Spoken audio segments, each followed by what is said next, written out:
सबको जय हिंद। आमद पे तेरी निशान खुशियां तमाम है। इस महफिल में तशरीफ लाने वालों सबको मेरा नीला सलाम है। जय भीम, जय भारत, नमोदय। मैं सर्वप्रथम महाकारुणिक तथागत सुंदर कंबोज और परम पूज्य बोधि संत बाबा साहेब डॉक्टर अम्बेडकर जी को कोटि कोटि नमन करते हुए आज की इस प्रबुद्ध महासभा में मैं सभी को सादर क्रांतिकारी जय भीम करता हूं और साथ ही आदरणीय आईआर सिंह जी, उनकी टीम, उनकी संस्था को मैं साधुवाद देना चाहता हूं कि वो इस प्रकार के कार्यक्रम ना केवल दिल्ली में बल्कि देश के कोने कोने में वो बौद्ध धर्म का प्रचार कर रहे हैं, फैला रहे हैं बड़ी बहादुरी के साथ और ईमानदारी के साथ। और साथ ही जो हमारे सोशल मीडिया के साथी हैं उनका भी मैं आभार व्यक्त करता हूं। वो जो नेशनल मीडिया है या जो फर्जी मीडिया है वो हमारी बात को दिखाता नहीं है, लेकिन सोशल मीडिया में पूरे देश की और विदेश की हमारे बातें आ जाती हैं। और नीलम मोदी तो मेरे इस पे फेसबुक पे हैं, बहुत सारे लोग हैं, अपने पीपल सर हैं और बहुत सारे लोग जुड़े हुए हैं सोशल मीडिया के मेरे साथी, तो मैं ये शेयर करता रहता हूँ समय समय पर। तो ये जो हमारा आज का आयोजन है वो गणतंत्र दिवस के उपलक्ष्य में है और गणतंत्र दिवस क्यों मनाते हमारे पूर्व वक्ताओं ने बता दिया। कांग्रेस की एक कल्चर थी, रावी के तट पर एक उन्होंने 1929 में कांग्रेस का एक अधिवेशन था और उन्होंने नेहरू जी ने वहां स्वतंत्रता दिवस मनाने की जो है उन्होंने किया, तो फिर वो लगातार मना रहे थे। तो बाद में क्योंकि कांग्रेस का बहुल था उन्होंने उसको 26 जनवरी को स्थापित कर दिया, जबकि 26 नवंबर 1949 को हमारा संविधान बन गया और कुछ धाराएं तुरंत प्रभाव से लागू हो गई और बोलते संविधान 26 जनवरी 1950 को लागू हुआ। तो अभी जो कई बातें हैं जैसे समाजवादी, पंथ निरपेक्ष, ये आर्टिकल हमारे संविधान की जो प्रियम्बल है उसमें नहीं थे, बाद में जोड़े गए। जो 42वां अमेंडमेंट कॉन्स्टिट्यूशन का हुआ 1975 में इंदिरा गांधी जी ने किया, 76 में, तो उसमें चीजें जोड़ी गई। और मुझे लगता है कि जो पंथ निरपेक्षता का जो कॉन्सेप्ट है वो बहुत ही वाइड है और इसकी हमें जो हमारी right to freedom, religious freedom, जो हमारा आर्टिकल 25 जो संविधान हमें धार्मिक आजादी की जो हमें आजादी देता है और वो कहता है कि हर व्यक्ति को अपने अंतःकरण के, अपने अंदर की आवाज के आधार पर किसी भी देवी देवता महापुरुष को मानने का अधिकार है। ये चीजें जो है जबरदस्ती नहीं होगी, जानी चाहिए। लेकिन आज हम देख क्या रहे हैं, आपने क्या खाना है, आपने कहां जाना है, आपने किस देवी देवता की पूजा करनी है, ये कौन तय करेगा इस देश में? आरएसएस तय करेगा। ये इस तरह की जो मानसिकता देश में बन रही है, तो ये सारी चीजें जो उल्टा पुल्टी जो है कॉन्स्टिट्यूशन के साथ जो धोखाधड़ी का काम तो इस देश में चल रहा है, तो उससे हमें सावधान, संविधान को बचाने के लिए सावधान रहने की जरूरत है। और अभी बहुत सारे वक्ताओं ने अपने विचार रखे, नागपाल जी ने रखे, राजन जी ने रखे, बहुजन समाज के कॉन्सेप्ट को उन्होंने रखा, संविधानवाद पे उन्होंने अपनी बात रखी, तो अच्छा लगा कि बातें होती है। तो मैं ज्यादा बात करूंगा नहीं, बहुत सारे वक्ता हैं। मेरा संदेश ये है कि तू इधर उधर की बात मत कर, ये बता कि कारवा क्यों रुका। जो आज हम 70 साल में गाली दे रहे हैं दूसरों को कि हमारा आरक्षण छिन गया, हमारी एजुकेशन छिन गई, उसके लिए कौन जिम्मेदार है? हम जिम्मेदार है क्यों? हमने 2 नावों में यात्रा की है, हम 2 नावों में हमेशा सवार है, चाहे वो हमारा पारिवारिक मसला है, चाहे वो हमारा सामाजिक मसला है, चाहे वो हमारा पॉलिटिकल मसला है। हमने कोई भी रास्ता अख्तियार नहीं किया।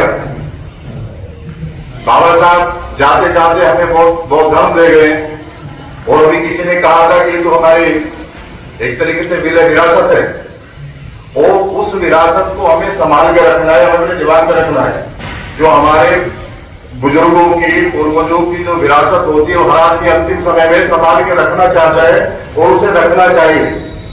वो सारी चीजें झूठी है, बेईमानी है और बुद्धिज्म से बड़ा कोई कॉन्सेप्ट नहीं है। आपकी इकोनॉमी भी सुधर जाएगी, आपका मानसिक लेवल भी सुधर जाएगा। जब तक हम भय और भ्रम में जिएंगे, जब तक हम भय और भ्रम में जिएंगे, हमें कोई रास्ता मिलने वाला नहीं है। और एक बुद्धिज्म का रास्ता है जो आपको जलेबी नुमा रास्ते से बाहर निकालता है, सीधे सपाट रास्ता है बुद्धिज्म का।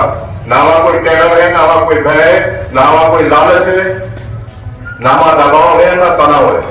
वो सारी चीजें जो है दूर होती है और हम उसको अपने जीवन में इम्प्लीमेंट हमने किया है। तो ये सारी चीजें हैं। आज जो हमारे लिए जरूरी ये है कि हम जो एक रास्ते पर चले। जो जिनका काम है वो कर नहीं रहे, बीएसआई बुद्धिज्म का काम नहीं कर रही। दिल्ली में कितना काम कर रही है बीएसआई बुद्धिज्म का? बीएसआई बुद्धिज्म का काम करती तो आईआरसी को जरूरत क्यों पड़ेगी बड़े मंच लगाने की, गंगा हो जाने की? सरदार सेंगल अपना काम नहीं कर रहा, वो अपनी दलाली करते घूम रहे लोग, वो पैसे करते करते बने लोग। एट्रोसिटी आके तो बीमार हो जाते हैं किसी की। सब कहना पड़ेगा, बिल्कुल नहीं तो कहना नहीं। मानो देख, ये मेरी बात अंतिम नहीं है, ये मेरी बात फाइनल नहीं है, उसके लिए मैं क्षमा प्रार्थी भी हूँ। लेकिन सही बातें कहनी पड़ेगी, कहने की दवाई पीनी पड़ेगी, नहीं तो जो है गोल गोल करते रहो, समाज को जो है बैठा रहो। सर बुराई नहीं है, बुराई तो देखो बतानी पड़ेगी, नहीं तो फिर हम जो है नहीं पता होना चाहिए सब हम कर क्या रहे हैं। रिजल्ट वो तो रिजल्ट दिखाई पड़ रहा है, ये तो समाज को रिजल्ट दिखाई पड़ रहा है ना। कारवां जो लुटा उसके लिए हम जिम्मेदार हैं। और मैं देखिए 6 साल में वाइस प्रिंसिपल रहा नरेगा में। जब मैं 16 में वहां पर गया, मैं अपनी भी बात करूं थोड़ी सी, चलो मैं नहीं करता संस्थाओं की बात। तो जो लेटर होता है दिल्ली सरकार का, आरटीआई लगाइए, हमारे एडवोकेट साथी बैठे हैं, जो दिल्ली सरकार के स्कूलों का लेटर हेड है, उसके 90% लेटर हेड पर सरस्वती की फोटो होती है। क्यों? जबकि सेकुलर देश है, जबकि धर्मनिरपेक्ष देश है, तो सरकारी स्कूलों के लेटर हेड पर सरस्वती की फोटो क्यों है? मैंने सोने में गया और मैंने दिल्ली के जो हमारे स्कूल का लेटर हेड हटाया और मैंने जो दिल्ली सरकार का वो मैंने लगवाया। और दिल्ली में केवल एक स्कूल होगा जब आरटीआई लगाएंगे और वो मांगेंगे कि उस पर सरस्वती की नहीं है। और जब आप स्कूल में जाएंगे तो आपको लगेगा मैंने दीवारों को पुतवा दिया, उनके स्लोगन लिखवा दिए, सावित्रीबाई फुले, ज्योतिबा फुले, बाबा साहेब डॉक्टर अम्बेडकर, सर छोटूराम। तो मैंने उनको लगेगा कि कोई आएगा तो पता चलेगा कि बाकी यहाँ कोई प्रिंसिपल इस तरह का है। तो हम जहां भी बैठे हैं, जहां भी हम बैठे हैं, आप उस तरह का काम करिए, आपको जेल भी हो सकती है, आपको सजा भी हो सकती है। मेरी पहली कंप्लेंट हुई कि ये भगवान को नहीं मानता है, भगवान को भला कहता है, ये बौद्ध धर्म का प्रचार करता है, ये सारे फंड खा गया है। तो मैंने बहुत बहादुर से उसका विजिलेंस में मैंने मतलब विजिलेंस और एजुकेशन मिनिस्टर वाली कहा है, क्योंकि मैं तो प्रेर में करता था बाल बच्चों से। और उसमें कहते थे कि इन्होंने, मैंने वहां के जो है जो होती थी जो गायत्री मंत्र, क्योंकि वो जो स्कूल है, वो जो एरिया है, वो आर्य समाज से प्रभावित है। नरेगा का लोग कोई बैठे हो तो, और वहाँ जाट बाहुल क्षेत्र है, तो गायत्री मंत्र मैंने बंद कराया, हवन मैंने बंद कराया, कोई हवन नहीं होगा मैं जब तक मैं इस स्कूल में हूँ। तो ये सारी कंप्लेंट मैंने लिख दी थी, हवन भी नहीं होने देता है, गायत्री मंत्र भी नहीं होने देता। अब मैं डाल दूंगा फेसबुक पे जो कंप्लेंट मेरे पास है।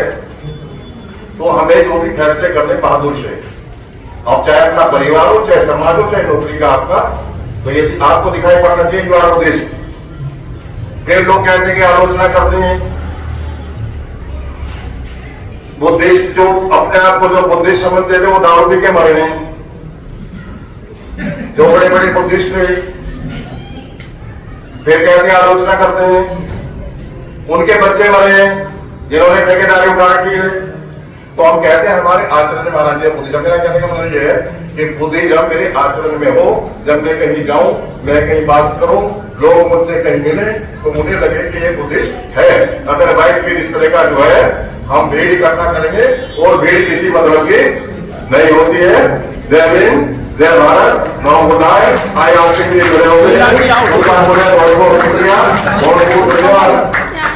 और बुलंद बातों की बस्तियां देकर क्या करेंगे, बुलंद बातों की बस्तियां देकर क्या करेंगे, हमें हमारी जमीन दे दो, हम आसमान देकर क्या करेंगे।